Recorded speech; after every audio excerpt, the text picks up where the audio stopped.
કાયદો અને વ્યવસ્થાની વાતો આપણે કરીએ. માત્ર ચલો સમજો કે હું એક બાઇક લઈને જાઉં છું, મેં સ્ટન્ટ કર્યો, ખુલ્લા હાથે ગાડી ચલાવીને, મારો વિડીયો વાયરલ થઈ ગયો, મને માફી માંગાવશે પોલીસ પકડાવીને, બરાબર, કાન પકડીને કે ભાઈ માફી માંગતું સોશિયલ મીડિયા કે મારી ભૂલ થઈ ગઈ, આવું કોઈ ન કરતા. એટલે મેં તો એક સામાન્ય એવો સ્ટન્ટ કર્યો હતો રોડ ઉપર, જોખમી સ્ટન્ટ હતો. મેં કોઈનું એક રૂપિયો નથી લીધો કે સરકારની એ પ્રોપર્ટીમાં મેં કોઈ ખરાબ નથી કર્યું કે એ બગાડી નથી. પણ જે સરકારની પ્રોપર્ટી બગાડે છે ત્યાં કેમ કોઈ એમ કાન પકડાવીને એમ નથી કહેતા કે ભાઈ માફી માંગ, ત્યાં સરકારી જમીન પ્રોપર્ટીને નુકસાન કર્યું છે?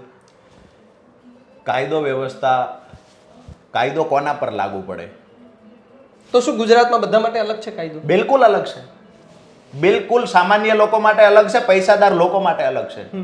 માત્ર એટલું જ નહીં, આરોપી પર ગુનો દાખલ કરવાથી લઈ, દાખલા તરીકે આજે હું તમને મને એક સાધુ મહાત્માનો ફોન આવ્યો જેનું ચોટીલા તાલુકામાં એક આશ્રમ ચલાવે છે. એક એક્ઝામ્પલ આજની, હું અહીંયા જ્યારે સીડીના પગથિયા ચડતો હતો ત્યાંથી 1 મહિનો થયો, શિવરાત્રિના દિવસે એક મહિલા આવે છે, મહિલાનો ફોટો એ સાધુ પાસે છે, એના આશ્રમમાંથી 40 વર્ષના માનસિક અશક્ત માણસને ઉપાડી જાય છે. આજ દિવસ સુધી એફઆઈઆર દાખલ નથી થઈ. જે માણસનું ત્યાંથી અપહરણ થયું છે, ભૂતકાળમાં એ મહિલાએ, મને એ સાધુ દ્વારા કહેવામાં આવ્યું કે આ મહિલાએ અગાઉ પણ 2 જગ્યાએ અપહરણ કર્યા છે. અપહરણ કર્યા પછી એ વ્યક્તિ મળતો નથી. બહુ આનાથી મોટી ગંભીર બાબત બીજી કઈ હોય? અરજી એ માણસે આપી અને 1 મહિનો થયો, હજુ સુધી એફઆઈઆર દાખલ થઈ નથી. એના માટે કાયદો વ્યવસ્થા અલગ છે, મજબૂત લોકો માટે અલગ છે. આરોપી સામાન્ય વ્યક્તિ છે તો પણ એના માટેના કાયદાઓ અલગ છે, સજાની જોગવાઈ અલગ છે. અને જો પૈસાદાર લોકો છે, રાજકીય વગ ધરાવતા લોકો છે, એના માટે પણ જોગવાઈ અલગ છે.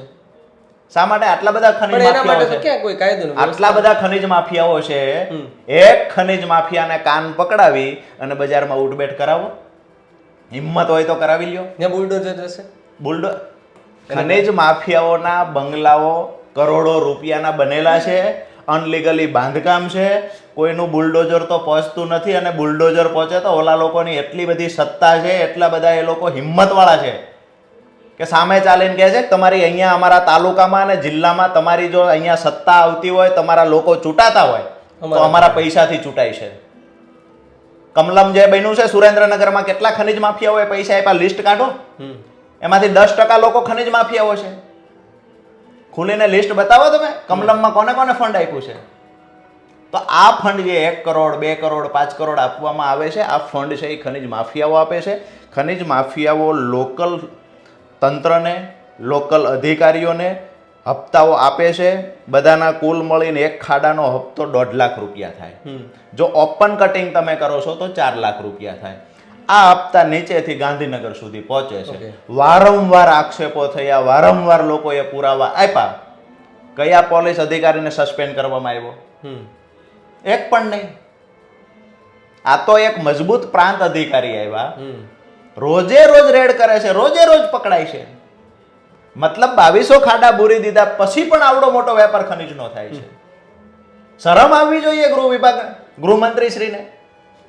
તમે કાન પકડાવો, ઉડબેટ કરાવો, કોઈ સ્ટન્ટ કરે છે જોખમી, એના જીવના જોખમે સ્ટન્ટ કરે છે, એના પર કાર્યવાહી કરો. પણ કોકના જીવના જોખમો છે જે આવું રોકાયેલા છે, જ્યાં કોઈનો જીવ લઈ રહ્યા છે લોકો, એને શા માટે ઉડબેટ નથી કરાવતા? એક ખનિજ માફિયાને સુરેન્દ્રનગરમાં હજારો કરોડની સંપત્તિ લૂંટાઈ ગઈ સરકારી. એક માફિયાને બજારમાં લાવીને એનું ફુલેકું કઢાવો, હિંમત હોય તો. એક માફિયાને ઉડબેટ કરાવો, હિંમત હોય તો. કાંઈ નથી થતું. જેવી રીતે ભાઈ ગોપાલભાઈ કે એમ ચપ્પલ ચોર પર કાર્યવાહી કરવાની વાત છે.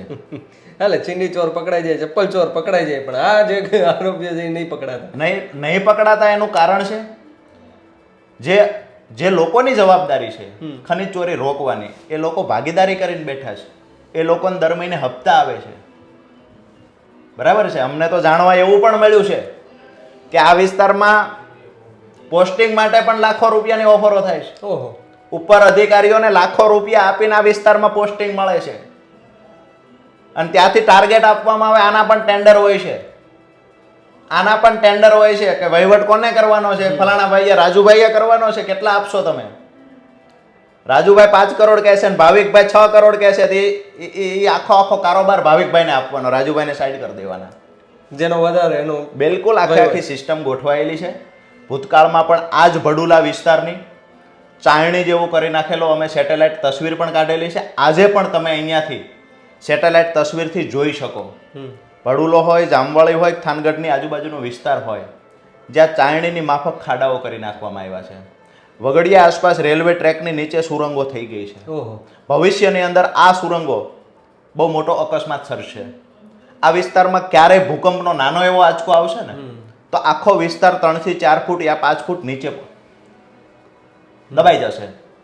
સીધી વાત એ છે કે માત્ર માઇનિંગની વાત નથી. ખનિજનો ધંધો તો બેફામ ખોટી રીતે ચાલે છે, અનલીગલી ચાલે છે. એની સાથે સાથે જે લોકો ખરેખર આની સાથે જે અધિકારીઓ જોડાયેલા છે, એક વખત દાખલો બેસવો જોઈએ કે આ અધિકારી પર કડક કાર્યવાહી થાય.